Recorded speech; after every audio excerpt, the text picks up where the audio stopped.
गवियप्पा एक किसान था, एक सरल इंसान, हाथों में मिट्टी और दिल में ईमानदारी।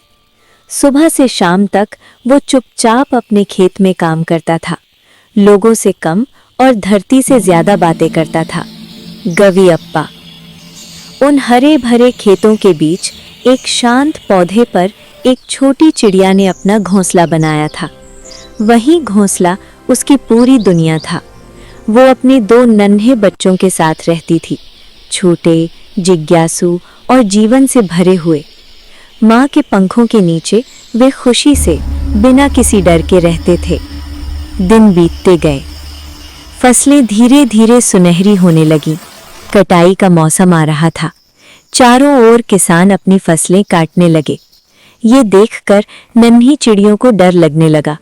माँ, उन्होंने धीरे से कहा, ये खेत भी जल्द कट जाएगा, क्या हमें उड़ नहीं जाना चाहिए?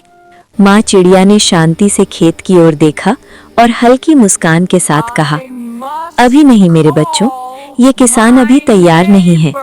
एक दिन नीचे से गवियप्पा की आवाज आई, मुझे अपने पड़ोसियों को बुलाना चाहिए, वे मेरी कटाई में मदद करेंगे। उस रात नन्ही चिड़िया कांप उठी। माँ, आज ही चलो, उन्होंने कहा। लेकिन माँ चिड़िया ने शांत स्वर में कहा, अभी नहीं मेरे बच्चों, ये शब्द काम में नहीं बदलेंगे। अगले दिन कोई नहीं आया। खेत वैसे ही खड़ा रहा। माँ की बात सच हो गई। कुछ दिनों बाद फिर किसान की आवाज आई, मैं अपने रिश्तेदारों को बुलाऊंगा, वे कटाई करेंगे। फिर से बच्चे डर गए। माँ, कृपया अब तो चलें। माँ चिड़िया शांत ही रही। घबराओ मत मेरे बच्चों, उसने कहा, ये भी नहीं होगा। और फिर कोई नहीं आया। फसलें अब भी खड़ी थीं। एक शाम किसान ने कुछ अलग कहा, कल मैं खुद कटाई करूंगा। माँ चिड़िया खड़ी हो गई। उसकी आंखों में बदलाव था, पंख खुल गए। उसने बच्चों की ओर देखकर दृढ़ स्वर में कहा, आओ मेरे बच्चों, अब जाने का समय है। उस रात चिड़िया उड़ गईं, सुरक्षित, समझदार और जीवित, क्योंकि उन्होंने जीवन का एक सच समझ लिया था।